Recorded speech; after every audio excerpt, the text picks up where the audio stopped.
വിനോദസഞ്ചാരികളുടെ തിരക്ക് വർദ്ധിച്ചതോടെ മൂന്നാറിൽ കനത്ത ഗതാഗത കുരുക്ക്. പല ദിവസങ്ങളിലും മണിക്കൂറുകളോളം റോഡിൽ കാത്തുകിടന്നാണ് വിനോദസഞ്ചാരികൾ മൂന്നാറിന്റെ കവാടം കടക്കുന്നത്. അടിയന്തര നടപടികൾ സ്വീകരിച്ചില്ലെങ്കിൽ വിനോദസഞ്ചാര മേഖലയ്ക്ക് കനത്ത തിരിച്ചടിയാകുമെന്ന് സഞ്ചാരികൾ തന്നെ പറയുന്നു. വിനോദസഞ്ചാര മേഖലയെ പ്രളയം തകർത്തെങ്കിലും മൂന്നാറിൽ തണുപ്പേറിയതോടെ ടൂറിസ്റ്റുകളുടെ എണ്ണത്തിൽ കാര്യമായ വർധനയാണ് ഈ സീസണിൽ ഉണ്ടായത്. കൊച്ചി ധനുഷ്കോടി ദേശീയപാതയിൽ നേരിമംഗലം കടക്കുന്നത് മുതൽ മൂന്നാറിലേക്കുള്ള വിനോദസഞ്ചാരികളുടെ ബുദ്ധിമുട്ടും വർദ്ധിക്കുകയാണ്. പള്ളിവാസൽ കഴിഞ്ഞ് മൂന്നാർ കവാടത്തിലേക്ക് എത്തും വരെ പല ദിവസങ്ങളിലും മണിക്കൂറുകളോളം ഗതാഗത കുരുക്കിൽ കിടക്കേണ്ട അവസ്ഥയാണ്.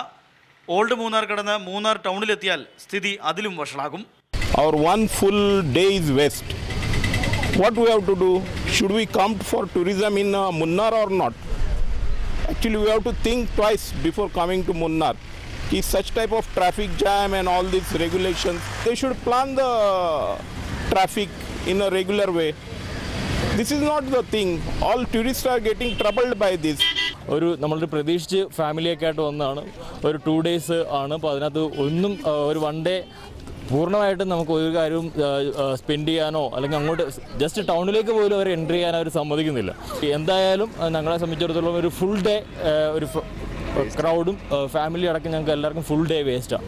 കഴിഞ്ഞ ആഴ്ചയിലെ പണിമുടക്ക് ദിവസങ്ങളിൽ 1.5 ലക്ഷത്തിലധികം ടൂറിസ്റ്റുകളാണ് മൂന്നാറിലേക്ക് എത്തിയത്.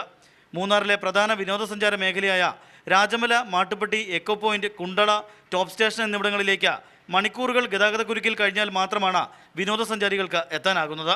ടാക്സി, ഓട്ടോ സ്റ്റാൻഡുകളുടെ അശാസ്ത്രീയ പാർക്കിങ്ങും ഗതാഗത കുരുക്കിന് പ്രധാന കാരണമാണ്.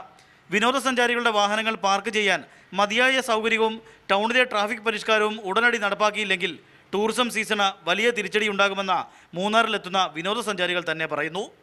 മീഡിയ 1 ഇടുക്കി.